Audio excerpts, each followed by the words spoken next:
مدینہ منورہ میں ایک شخص تھا جو ابو قدامہ شامی کے نام سے بڑا مشہور تھا۔ اللہ تعالیٰ نے اس کے دل میں جہاد کی محبت خوب ڈال رکھی تھی۔ وہ اکثر و بیشتر رومیوں سے لڑنے اور جہاد کرنے میں مصروف رہتا تھا۔ تو ایک دفعہ وہ مسجد نبوی میں بیٹھا ہوا تھا اور لوگوں سے گفتگو کر رہا تھا۔ تو جتنے لوگ بیٹھے ہوئے تھے ان میں سے ایک شخص اٹھا اور اس نے پوچھا کہ حضرت جہاد، آپ تو جہاد کرتے رہتے ہیں، تو جہاد میں سے جو سب سے عجیب واقعہ آپ کے ساتھ پیش آیا ہوا ہو آپ وہ ہمیں بتائیں۔ شیخ ابو قدامہ نے فرمایا کہ سنو، میں تمہیں ایک واقعہ سناتا ہوں۔ میرا ایک دفعہ رقہ جانا ہوا تاکہ کوئی اونٹ خرید لوں جو ہمارے اسلحے اٹھانے اور لے جانے کے کام آئے۔ چنانچہ میں ایک دن دریائے فرات کے قریب رقہ نامی اس شہر میں بیٹھا ہوا تھا کہ اچانک ایک عورت آئی اور اس نے مجھ سے کہا کہ اے ابو قدامہ، میں نے آپ کے متعلق بہت سنا ہوا ہے کہ آپ جہاد پر باتیں کرتے ہیں، جہاد پر بیان کرتے ہیں اور لوگوں کو جہاد کی ترغیب دیتے ہیں۔ میں ایک ایسی عورت ہوں کہ اللہ تعالیٰ نے مجھے لمبے لمبے بالوں سے نوازا ہوا ہے۔ میں نے اپنے اکڑے ہوئے بالوں سے ایک رسی بٹ لی ہے اور اس پر میں نے مٹی مل لی ہے تاکہ بالوں کی بے پردگی نہ ہو۔ آپ اس رسی کو لیجئے اور جب دشمن کی سرزمین پر پہنچ جائے اور گمسام کی لڑائی شروع ہو جائے اور تلواریں ٹکرانے لگے، تیر پھینکے جانے لگے اور نیزے سانپوں کی طرح باہر نکل آئے، تو آپ اس رسی کو اپنی جہادی گھوڑے کے گلے میں ڈال دیجئے گا اور اسے جہاد کرے۔ اگر آپ کو خود اس کی ضرورت نہ پڑے تو کسی اور ضرورت مند مجاہد کو دے دیجئے۔ میں اس عمل سے یہ چاہتی ہوں کہ میدان جہاد کا گرد و غبار میرے بالوں کو لگ جائے۔ میں ایک بیوہ عورت ہوں، میرے شوہر جہاد میں شہید ہو چکے ہیں اور میرا کنبہ جو تھا، میرا خاندان جو تھا، سارا شہید ہو گیا ہے۔ اگر مجھ پر جہاد فرض ہوتا تو میں خود چلی جاتی، لہٰذا میری جگہ آپ میرے ان بالوں کو جہاد میں استعمال کریں۔ پھر اس عورت نے کہا کہ اے ابو قدامہ، یہ بات بھی سن لو کہ میرا شوہر جب شہید ہو گیا تھا اس نے اپنے پیچھے ایک خوبصورت لڑکا چھوڑ دیا تھا۔ اس لڑکے نے قرآن پاک بھی حفظ کر لیا اور جہادی ٹریننگ کر کے گھڑ سواری میں بہت خوب مہارت حاصل کر لی، نیز اور تیر اندازی میں غضب کا ماہر ہے، اور وہ رات بھر تہجد پڑھتا ہے اور دن بھر روزے رکھتا ہے۔ اس وقت وہ خوب جوان ہے اور اس کی عمر 15 سال ہے۔ آج کل وہ اپنی زمینوں کے کام کے لیے گیا ہوا ہے۔ جب واپس آ جائے گا اور آپ یہاں موجود ہوں گے تو میں اس نوجوان بیٹے کو اللہ تعالیٰ کے راستے میں اللہ تعالیٰ کی رضا کے لیے بطور قربانی پیش کر دوں گی، اور آپ کو دین اسلام کی عزت و عظمت کا واسطہ دیتا ہوں۔ آپ مجھے اس ثواب سے محروم نہ کیجیے گا بلکہ میرے بیٹوں کو بھی جہاد میں لے جائیے گا۔ ابو قدامہ فرماتے ہیں کہ میں نے اس عورت سے وہ بٹی ہوئی رسی لے لی تو دیکھا وہ اس کے سر کے بالوں سے بنی ہوئی تھی، اور اس نے مجھ سے کہا کہ آپ میرے سامنے اس رسی کو اپنے سامان میں رکھ لیں تاکہ مجھے تسلی رہے۔ میں نے اس رسی کو محفوظ کر کے رکھا اور رقہ سے اپنے ساتھیوں سمیت نکل گیا۔ جب مسلمہ بن عبد الملک کے قلعے کے پاس پہنچے تو پیچھے سے ایک شہ سوار کی چیخنے کی آواز آئی جو کہہ رہا تھا، اے ابو قدامہ، خدا کے لیے ذرا رک جائے۔ ہم رک گئے۔ جب ہم نے دیکھا تو ایک شہ سوار گھوڑے کو کداتا ہوا آ رہا ہے۔ آتے ہی اس نے میرے ہاتھ کا بوسہ لیا اور پھر فرمایا کہ اللہ کا شکر ہے کہ اس نے مجھے آپ کی رفاقت سے محروم نہیں کیا۔ میں نے اس سے کہا کہ پیارے بیٹے، آپ ذرا اپنا چہرہ دکھا دیجئے تاکہ میں دیکھوں آپ پر جہاد لازم ہے اور فرض ہو تو میں آپ کو اجازت دے دوں گا، ورنہ آپ واپس ہو جانا۔ جب اس نے چہرہ ظاہر کیا تو 14ویں چاند کی طرح چمک رہا تھا۔ میں نے اس سے کہا کہ بیٹا، آپ کے والد صاحب زندہ ہیں؟ اس نے کہا کہ نہیں، وہ تو شہید ہو چکے ہیں اور اسی کا بدلہ لینے کے لیے جا رہا ہوں، شاید کہ اللہ مجھے بھی شہادت نصیب فرمائے۔ میں نے کہا کہ آپ کی والدہ ہے؟ کہنے لگی کہ ہاں، زندہ ہے۔ میں نے کہا کہ تم جا کر اپنی والدہ سے اجازت لے لو، اگر اس نے اجازت دے دی تو ٹھیک ہے، ورنہ تم ان کے ساتھ رہو کیونکہ جنت ماؤں کے تلے ہے۔ اس نوجوان نے کہا کہ اے ابو قدامہ، کیا آپ مجھے نہیں جانتے؟ میں نے کہا کہ نہیں۔ کہنے لگے، میں تو اسی عورت کا بیٹا ہوں جس نے آپ کے پاس سر کے بال کی رسی رکھی ہے، آپ اتنی جلدی بھول گئے؟ میں انشاءاللہ شہید ابن شہید بنوں گا۔ میں اللہ کے واسطے سے آپ سے یہ درخواست کرتا ہوں کہ آپ مجھے اپنے ساتھ جہاد میں جانے سے نہ روکے۔ میں کتاب اللہ کا حافظ ہوں، قرآن کا حافظ ہوں، سنت رسول کا عالم ہوں۔ میں بھی تیر اندازی اور گھڑ سواری کا اتنا ماہر ہوں کہ میرے علاقے میں اس جیسا اور کوئی نہیں ہے، لہٰذا آپ مجھے چھوٹا نہ سمجھے۔ میری والدہ نے مجھے قسم کھلائی ہے کہ میں زندہ واپس لوٹ کر نہ آؤں۔ والدہ نے فرمایا کہ اے میرے بیٹے، جب کفار تم پر حملہ کرے تو تم پیٹھ نہ دکھانا، اللہ کے راستے میں اپنی جان اللہ کے حوالے کر دینا، اور جنت میں اللہ تعالیٰ کے پڑوسی اور پھر اپنے والد کے پڑوسی کی دعا مانگنا۔ جب اللہ تعالیٰ نے تم کو شہادت نصیب کی تو میرے لیے بھی شفاعت کرنا، کیونکہ مجھے معلوم ہوا ہے کہ شہید اپنے خاندان کے 70 آدمیوں کی شفاعت کرے گا۔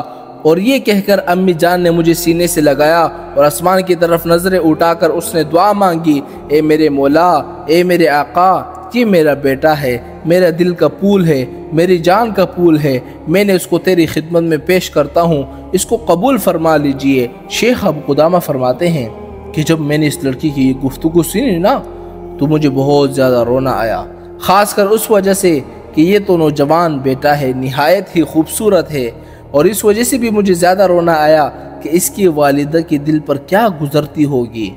اور اس لڑکے نے کہا کہ اے چاچا جان، آپ کیوں رو رہے ہیں؟ آپ میرے چھوٹے ہونے پر رو رہے ہیں؟ یاد رکھیے گا، مجھ سے بہت چھوٹے چھوٹے لڑکے بھی ہوں گے جن کو اللہ تعالیٰ عذاب بھی دیتا ہے۔ میں نے کہا کہ نہیں، تیری والدہ کی وجہ سے روتا ہوں، وہ بیچاری تیری بات کیا کرے گی؟ خیر، ہم آگے بڑھتے چلے گئے۔ رات کو سفر مکمل ہوا، صبح روشن ہو گئی۔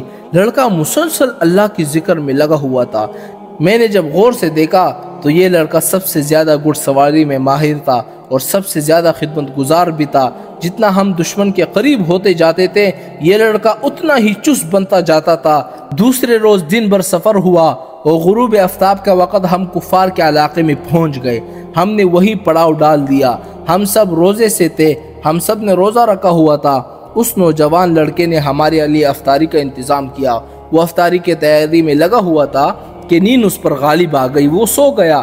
سوتے میں ہم نے دیکھا کہ وہ نوجوان مسکرا رہا ہے۔ ہم نے ساتھیوں سے کہا کہ بھائیو، ذرا دیکھو یہ نوجوان کیسا مسکرا رہا ہے۔ جب لڑکا نیند سے بیدار ہوا تو میں نے اس سے کہا کہ پیارے بیٹے، ہم نے آپ کو ابھی ہنستے ہوئے دیکھا ہے، ذرا بتائے کیا وجہ تھی؟ تم نیند کے حالت میں کیوں ہنس رہے تھے؟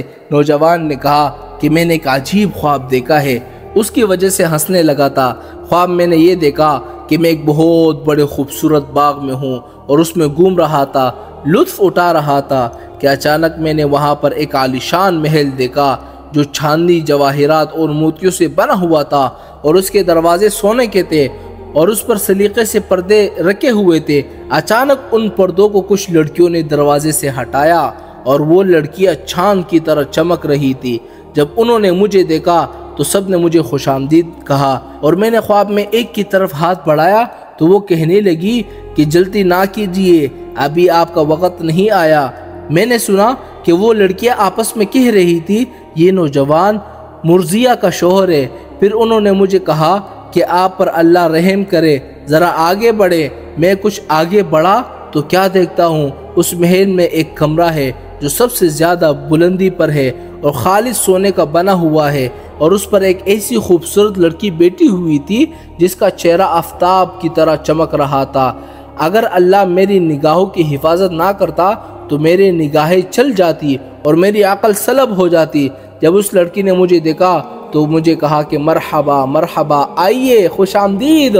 اے اللہ کے محبوب، آپ میرے لیے ہیں اور میں آپ کے لیے ہوں۔ میں اس کی طرف بڑھنے لگا تو کہنے لگی کہ نہیں، ابھی وقت نہیں آیا، ہاں کل ظہر کے وقت کا وعدہ ہے، مبارک ہو مبارک ہو۔ شیخ ابو قدامہ فرماتے ہیں کہ میں نے اس لڑکے سے کہا کہ تم نے تو بڑا ہی اچھا خواب دیکھا ہے۔ رات بھر میں اس نوجوان کے خواب پر تعجب کرتا تھا۔ جب صبح ہوئی تو ہم سب گھوڑے پر سوار ہوئے۔ اتنے میں کسی پکارنے والے نے پکارا، یا خلیل اللہ ارکبنی وفی الجنہ، اے اللہ تعالیٰ کے شہ سوار اور اس کے دین کے مددگار، سوار ہو کر چلو اور جنت کی طرف بڑھو، ہلکے ہو جاؤ یا بوجھل ہو جاؤ، جلدی نکلو۔ جب یہ آواز ختم ہوئی تو کفار کا جو لشکر تھا وہ ہمیں نظر آ گیا۔ اللہ تعالیٰ ان کو ذلیل کر دے، وہ تو بہت بڑا لشکر تھا جو چاروں طرف پھیل چکا تھا۔ ہم میں سب سے پہلے اس نوجوان نے لشکر کفار پر ایسا حملہ کیا کہ اس میں اندر تک گھستا چلا گیا۔ اس سے کفار کے چکے اڑا دیے اور بیچ میں جا کر لشکر کو تہس نہس کر دیا۔ بہادروں کو اس نے موت کے گھاٹ اتار دیا اور کئی لوگوں کو اس نے دفنا دیا۔ میں نے جب اس لڑکے کے اس برتاؤ کو دیکھا، اس جذبات کو دیکھا، تو اس کے پاس میں گیا اور اس کے گھوڑے کی لگام پکڑ لی اور کہا کہ میرے پیارے بیٹے، اب تم واپس جاؤ، تمہیں اتنا زیادہ تجربہ نہیں ہے۔ اس نے کہا کہ اے چاچا جان، کیا تم نے قرآن پاک کی یہ آیت نہیں سنی؟ یا ایھا الذین آمنوا اذا لقیتم الذین کفروا زحفا فلا تولوہم الادبار۔ اے چاچا جان، کیا آپ یہ چاہتے ہیں کہ میں پیچھے مڑ جاؤں اور جہنم کا حقدار ہو جاؤں؟ ہمیں اسی گفتگو میں تھے کہ اچانک کفار نے ہم پر ایک ایسا حملہ کیا، اتنا سخت حملہ کیا کہ ہر آدمی اپنی فکر میں مشغول ہو گیا، اور اسی دوران لڑکے اور میرے درمیان میں کفار حامل ہو گئے، ہم ایک دوسرے سے جدا ہو گئے۔ اس حملے میں مسلمانوں کی بڑی تعداد شہید ہوئی۔ جب جنگ رک گئی تو زخمیوں کا حساب لگانا بڑا مشکل تھا، نہ شہیدوں کا حساب ہمیں معلوم تھا۔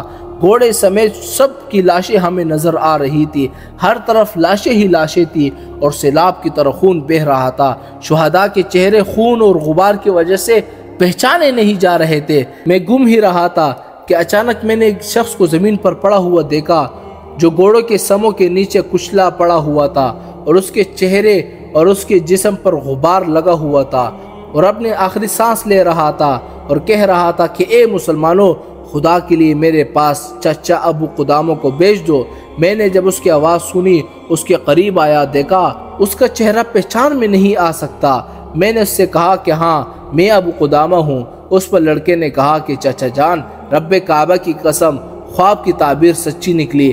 ابو قدامہ فرماتے ہیں کہ میں نے اس لڑکے کے چہرہ صاف کیا اور اس کے پیشانی سے بوسہ لیا اور اس کے چہرے سے مٹی اور خون اپنی چادر سے صاف کرنے لگا اور کہا کہ اے میرے پیارے بیٹے، مجھے اپنی شفاعت میں قیامت کے روز نہ بھولنا۔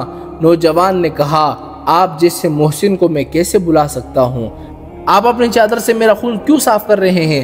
میرے اپنے کپڑے موجود ہیں، آپ ان سے صاف کریں، اس سے میرا خون پہنچا جائے۔ پھر اس نوجوان نے کہا کہ اے چاچا جان، یہ خون چھوڑ دیجئے کہ میں اپنے رب کے ساتھ اسی خون میں ملاقات کروں گا۔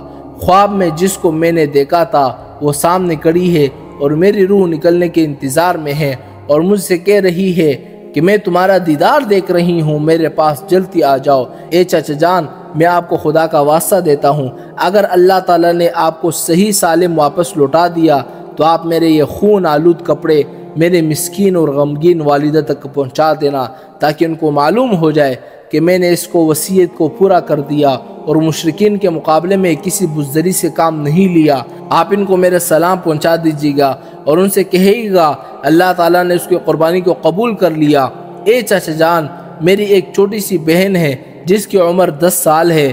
میں جب بھی گھر سے باہر جاتا تو وہ مجھے رخصت کرتی، اور جب میں گھر آتا تو سب سے پہلے مجھے ملتی اور سلام کرتی۔ اس دفعہ جب میں آ رہا تھا تو اس نے مجھے رخصت کرتے وقت کہا کہ بھائی جان، جلدی واپس آئیے گا، دیر نہ کیجیے گا۔ میری اس بہن سے جب آپ کی ملاقات ہو جائے تو اس سے میرا سلام کہیے گا، اور پھر یہ کہنا کہ آپ کا بھائی جان کہتا ہے کہ خدا حافظ، قیامت میں ملاقات ہوگی۔ یہ کہہ کر اس نوجوان نے کلمہ شہادت پڑھا اور جان آفرین خدا رب کریم کے حوالے ہو گیا۔ ابو قدامہ فرماتے ہیں کہ ہم نے اس کو اسی کپڑوں میں دفنا دیا اور واپس گئے۔ ابو قدامہ فرماتے ہیں جب ہم اس غزوے سے فارغ ہو کر واپس رقہ پہنچے تو ہم اس نوجوان کے گھر گئے تو دیکھا اس نوجوان کی طرح اس کی خوبصورت ننھی منھی معصوم دروازے پر کھڑی ہے اور غزوہ سے واپس لوٹ آنے والے سے پوچھ رہی ہے کہ میرے بھائی کو آپ نے تو نہیں دیکھا؟ لوگ جواب دیتے کہ نہیں، ہم نے آپ کے بھائی کو نہیں دیکھا۔ جب میں اس بچی کی طرف بڑھا تو وہ کہنے لگی کہ چچا جان، آپ کہاں سے آئے ہیں؟ میں نے کہا کہ میں جہاد سے لوٹ آیا ہوں۔ وہ کہنے لگی کہ میرا بھائی لوٹ نہیں آیا۔ یہ کہہ کر وہ چیخ اٹھی اور کہا کہ سب لوگ آ گئے، میرا پیارا بھائی کیوں نہیں آیا؟ میں نے اس بچی کے رونے کو قابو کیا اور اس بچی سے کہا اپنی امی جان کو جا کر کہو کہ دروازے پر ابو قدامہ آیا ہے اور ان سے باتیں کرنا چاہتا ہے۔ میری اس گفتگو کو اس خاتون نے سن لیا اور فوراً باہر آئی اور اس کے چہرے کا رنگ فق ہو گیا تھا۔ میں نے اس کو سلام کیا، اس سے سلام کا جواب دیا اور کہا اے ابو قدامہ، یہ بتائیں آپ خوشخبری لے کر آئے ہیں میرے پاس یا غم کی خبر لے کر آئے ہیں؟ میں نے کہا کہ پہلے خوشخبری اور غم کی خبر کی وضاحت کرے۔ آپ کا کیا مطلب ہے کہ خوشخبری اور غم کا؟ آپ مجھے اس کا مطلب بتائیں۔ اس عورت نے کہا کہ اگر میرا بیٹا صحیح سالم واپس آیا ہے تو یہ میرے لیے غم کی بات ہے، اگر اللہ تعالیٰ نے اس کو شہادت سے نوازا ہے تو یہ میرے لیے خوشخبری کی بات ہے۔ تو میں نے کہا کہ مبارک ہو، اللہ تعالیٰ نے تیرا ہدیہ اور قربانی کو قبول کر دیا اور تیرا بیٹا شہید ہو چکا ہے۔ اور کہنے لگی اللہ تعالیٰ نے اسے قبول کر لیا۔ میں نے کہا ہاں قبول کر لیا ہے۔ کہنے لگی شکر الحمدللہ، یہ میری آخرت کا سرمایہ بن گیا۔ پھر میں نے اس نوجوان کا پیغام اس کی بہن تک پہنچایا کہ سلامت رہو بہن، خدا حافظ، قیامت میں ملاقات ہوگی۔ لڑکی نے جب یہ پیغام سنا تو ایک چیخ ماری اور بے ہوش ہو کر گر پڑی۔